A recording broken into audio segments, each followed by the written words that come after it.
Hi friends, welcome back. నేను శ్వేత and మీరు చూస్తున్న శ్వేత డైరీస్. సో ఈరోజు రెసిపీ వచ్చేసి eggless sponge cake. Basic cake అని కూడా అనొచ్చు. చాలా టేస్టీ అండ్ చాలా easy. Let's begin. First 1 cup of మైదా తీసుకుంటున్నాను దానికోసం. అండ్ 1 కప్ ఆఫ్ షుగర్ తీసుకుంటాం, powdered sugar. 1/2 cup of curd తీసుకుంటాం, room temperature. And 3/4 cup of butter తీసుకుంటాం. అండ్ మీరు ఆయిల్ కూడా తీసుకోవచ్చు. And 1/4 cup of milk, room temperature. And 1 tablespoon of baking powder and 1/2 tablespoon of baking soda, and ఫైనల్గా 1 tablespoon of vanilla essence. Description బాక్స్లో details mention చేస్తాను, ఒకసారి check చేయండి measurements కోసం. నెక్స్ట్ స్టెప్ వచ్చేసి ఒక బౌల్ తీసుకుందాం. బౌల్లో మనం ఈ మైదా, తర్వాత బేకింగ్ పౌడర్ 1 టేబుల్ స్పూన్, తర్వాత 1/2 table spoon of baking soda వేసుకుందాం. ఇవన్నీ ఒకసారి స్టేవ్ చేసుకుందాం, ఎందుకంటే బేస్ అనేది కొంచెం ఫైన్గా రావాలి. చిన్నవి ఏదైనా ఉంటే మనకి అది పోతుందన్నమాట. సో మీరు చూసినట్టయితే ఇవన్నీ మనం స్కిప్ చేయొచ్చు. సో పౌడర్ ఫైన్గా ఉంది కదా, అప్పుడు కేక్ చాలా పర్ఫెక్ట్గా ఉంటుంది. సో నెక్స్ట్ స్టెప్ వచ్చేసి మనం ఇంకొక బౌల్లో కొంచెం కర్డ్ తీసుకుంటాం, రూమ్ టెంపరేచర్ది. దాన్ని బాగా బీట్ చేసుకుందాం. మీరు విస్క్తో కానీ బీటర్తో కానీ బీట్ చేసుకోండి. సో ఇలా ఉందన్నమాట. బీట్ చేసుకున్నాక అందులో మనం బటర్ యాడ్ చేసుకోవచ్చు. సో బటర్ యాడ్ చేసుకున్నాక నేను ఇక్కడ బీటర్ యూజ్ చేస్తున్నాను. మీరు విస్క్తో కూడా బీట్ చేసుకోవచ్చు, కాకపోతే కొంచెం ఎక్కువసేపు పడుతుంది, 10 minutes అలా పడుతుంది. ఒకే డైరెక్షన్లో బీట్ చేసుకున్నాక ఇలా ఉంది. అప్పుడు అందులో షుగర్ యాడ్ చేస్తున్నాను, పౌడర్ షుగర్. ఫస్ట్ 1/2 యాడ్ చేస్తున్నాను, బీట్ చేసుకున్నాక ఇంకొంచెం యాడ్ చేసుకుందామని. సో బీటింగ్ ప్రాసెస్ అంతా ఒకే డైరెక్షన్లో ఉండాలండి. సో కొంచెం బీట్ అయిన తర్వాత అప్పుడు మిగిలింది షుగర్ కూడా యాడ్ చేస్తున్నాను, మీరు చూస్తున్నారు కదా. సో నెక్స్ట్ ఇంకొంచెం బీట్ చేసుకొని పక్కన పెట్టేసుకోవడమే. సో ఇలా ఉంది, చూసారు కదా. సో బీటింగ్ అంతా అయిన తర్వాత వెనిలా ఎసెన్స్ యాడ్ చేస్తున్నాను, 1 టేబుల్ స్పూన్.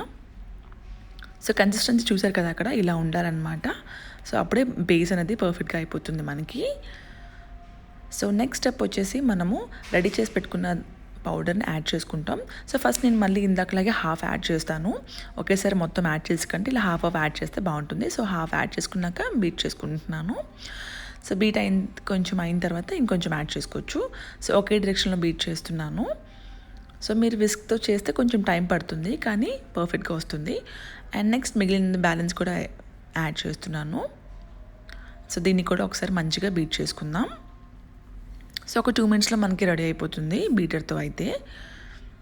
సో మంచిగా ఒకే డైరెక్షన్లో బీట్ చేసుకుంటే ఫైనల్గా ఇలా ఉందన్నమాట. సో దాన్ని ఒకసారి స్పాచులాతో మొత్తం అంతా ఒక దగ్గరికి తీసుకొస్తున్నాను, ఒకే ప్లేస్లోకి. ఆ తర్వాత మనం కొంచెం మిల్క్ యాడ్ చేద్దాం. మిల్క్ కూడా ఒకేసారి యాడ్ చేయకుండా కొంచెం కొంచెం యాడ్ చేసుకొని బ్యాటర్ని బాగా థిక్గా ఉంది కదా, అందుకనే మిల్క్ యూజ్ చేస్తాం అన్నమాట ఈ రెసిపీలో. సో అప్పుడు ఇంకొంచెం అవసరం పడుతుంది కాబట్టి ఇంకొంచెం యాడ్ చేస్తున్నాను. సో బీట్ చేసుకున్నాక ఫైనల్గా ఇలా ఉందన్నమాట. సో ఇది కేక్ బ్యాటర్ రెడీ అని చెప్పచ్చు. చూసారా, ఇలా ఉండాలి కన్సిస్టెన్సీ.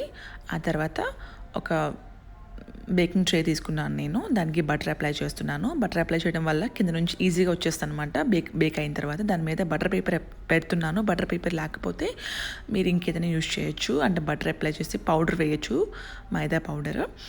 ఆ తర్వాత మనం రెడీ చేసి పెట్టుకున్న బ్యాటర్ని వేసేస్తున్నాను. వేసేసాక ఇలా ఉందన్నమాట. దాన్ని ఈక్వల్ చేయడానికైనా ఒకసారి జస్ట్ డాబ్ చేస్తున్నాను. చూసినట్టయితే అలా చేస్తే ఎయిర్ బబుల్స్ ఏమి ఉండవు, క్రాకల్స్ ఏం రావు అనమాట. సో రెడీ అయిపోయింది. మనం ప్రీ హీట్ ఓవెన్లో పెట్టుకుంటాం, బేక్ చేస్తాం 30 minutesకి 180 degrees Celsiusలో.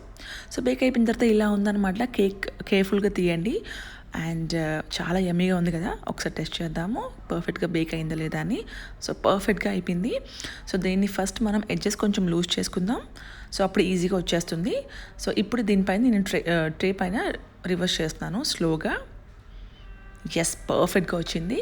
సో బటర్ పేపర్ ఉండడం వల్ల చాలా ఈజీ అయింది, చూసారా. సో బటర్ పేపర్ ఉంటే బాగుంటుంది ఈజీగా మనకి. ఇది ఇలా ఉందన్నమాట కేక్. సూపర్ యమ్మీ కదా. సో 10 minutes అయిన తర్వాత కూల్ డౌన్ అయ్యింది. అప్పుడు నేను ప్లేట్లోకి టర్న్ చేసుకున్నాను. ఇప్పుడు మీకు కట్ చేసి చూపిస్తాను, చిన్న పీస్ కట్ చేసి నేను మీకు జూమ్ చేసి చూపిస్తాను ఎలా ఉంది లోపల అని చెప్పి. సో చిన్న ప్లేస్ తీసుకున్నాను. అండ్ చూసారా ఎంత సాఫ్ట్గా ఉందో. Super easy and tasty eggless recipe అండి. ఖచ్చితంగా ట్రై చేయండి. మీరు వెజిటేరియన్ అయితే మస్ట్ ట్రై ఇది. సో ఇది అనమాట. ఇక్కడితో వీడియో ఎండ్ చేస్తున్నాను. Thank you so much for watching. If you like this video, so please like, share and subscribe. Take care. See you soon. Bye bye.